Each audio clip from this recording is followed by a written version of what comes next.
Sejarah ekonomi Indonesia. Pemerintahan Orde Lama pada tahun 1950, Indonesia dilanda gejala politik dalam negeri yang mengakibatkan perekonomian Indonesia sangat buruk. Hingga akhir tahun 1965 terjadi kudeta dari PKI yang juga merubah sistem ekonomi Indonesia dari pemikiran sosialis ke semi kapitalis. Faktor yang menyebabkan buruknya perekonomian Indonesia pada masa Orde Lama yaitu periode Orde Lama, Indonesia pernah mengalami sistem politik demokrasi dan demokrasi terpimpin. Sistem politik saat itu menyebabkan kehancuran politik dan perekonomian nasional akibat dari terlalu banyak konflik partai politik.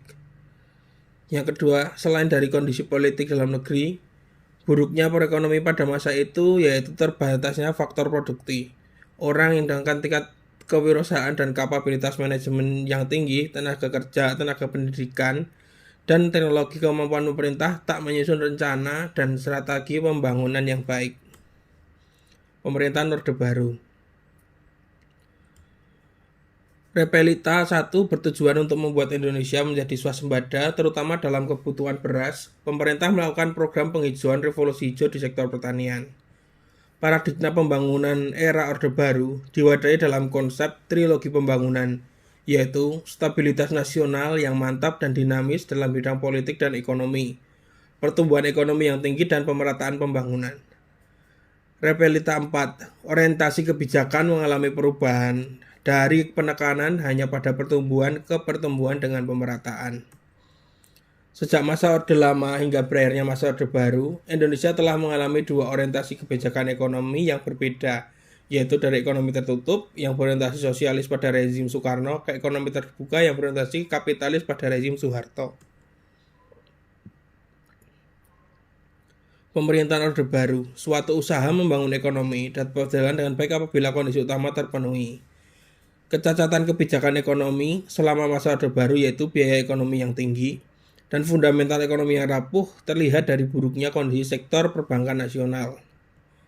Untuk pemerintahan transisi berawal dari nilai tukar mata uang Thailand terhadap dolar Amerika yang mengalami goncangan hebat sehingga mempengaruhi perekonomian negara lain termasuk Indonesia.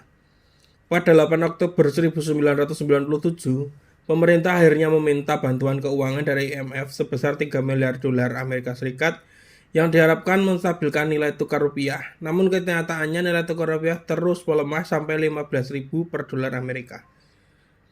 Peminjaman bantuan keuangan dari IMF yang kedua kalinya ditunda akibat pemerintah Indonesia tidak melakukan reformasi sesuai kesepakatan dengan IMF. Akhir Mei 98 terjadi pergerakan mahasiswa yang mengakibatkan Soeharto mengundurkan diri dan digantikan oleh wakilnya B.J. Habibie.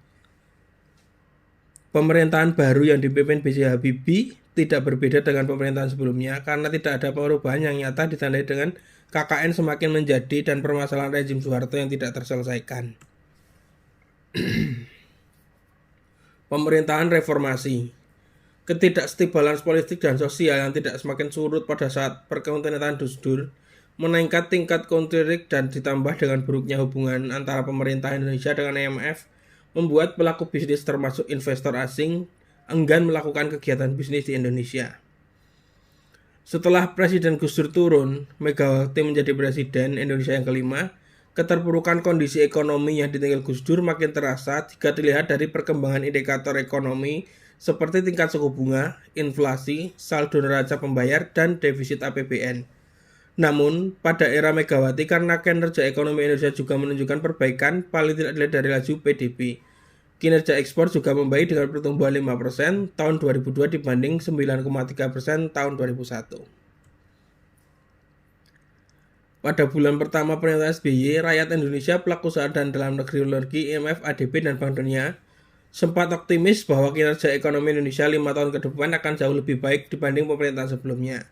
Sejak Soeharto lengser, namun pada pertengahan kedua tahun 2005, ekonomi Indonesia dilanda dua peristiwa yaitu kenaikan BBM dan melemahnya nilai tukar rupiah terhadap dolar AS.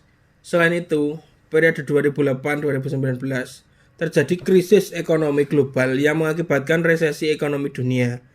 Krisis global tersebut berdampak pada perekonomian Indonesia lewat penurunan ekspor dari jumlah komoditi penting. Terima kasih. Assalamualaikum warahmatullahi wabarakatuh.